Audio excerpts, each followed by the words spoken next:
still getting LF on here. I'm gonna restart it. Check the electrodes here, make sure we've got power.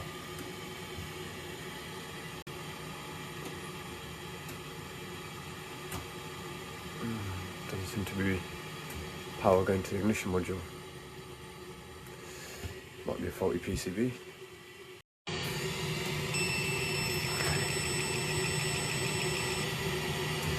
Right, so we've got power going to the module. I want to check if we've got power going to the spark. There we go.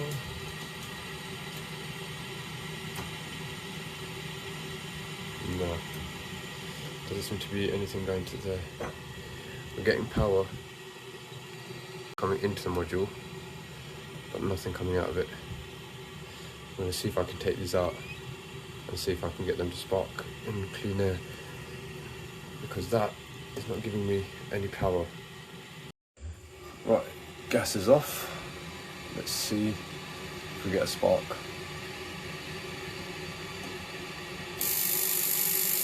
Okay, we've got a spark.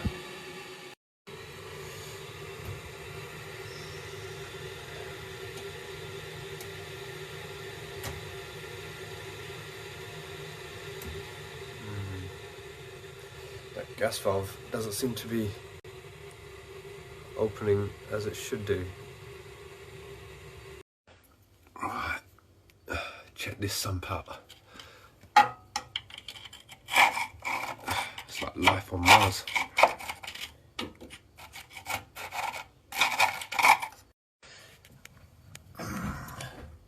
Condense trap out. Can't even get my finger in. Sam called it. Trap is completely blocked up. Right, let's see. I'm still cleaning out that trap, but let's see exactly is that sorting the problem out at least.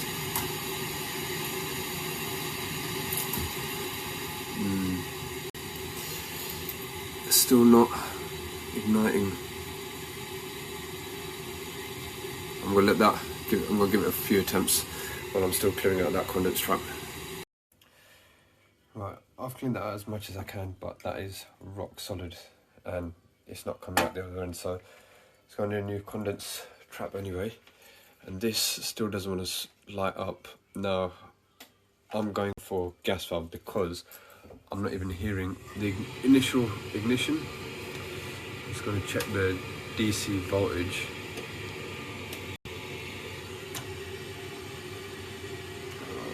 Give me 2 seconds. Right, so I'm checking for, they said when I called up ideal, anything over 200 volts DC means that the PCB is sending the right signal to it. So just gonna wait for it to go through this ignition sequence again in your own time. Here we go, sounds ramping up. Let's see what we get.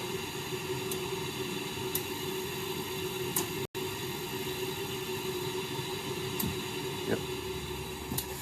Right, so I've got the DC voltage, so it's not the PCB.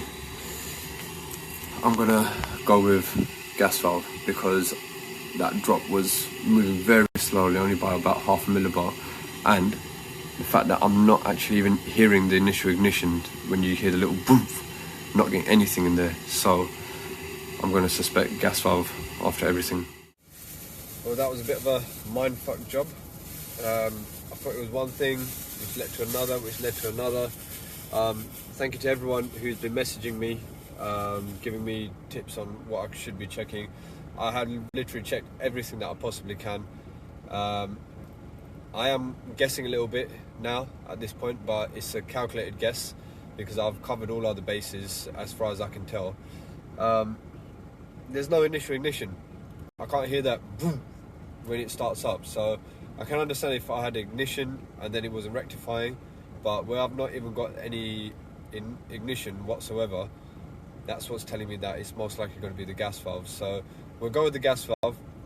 We'll strip the whole thing apart again, new condense trap as well, clean it through, clean the main heat exchanger through, flush it through, test it again.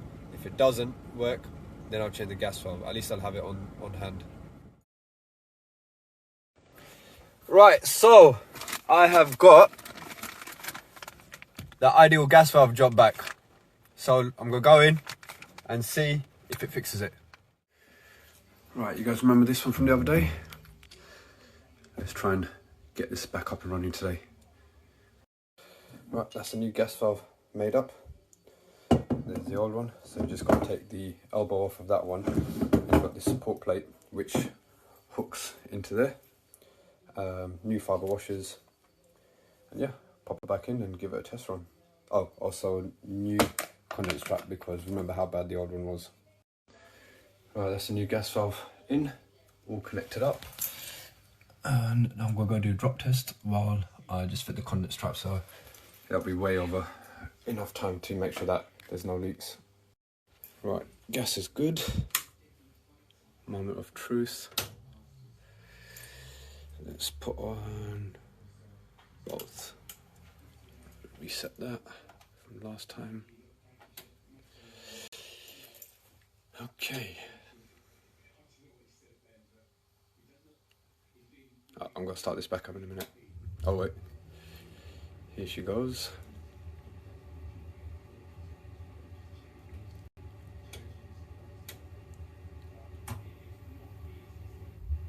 Ooh, ooh.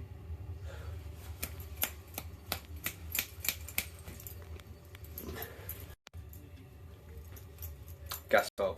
It was a gas valve. She has rectified.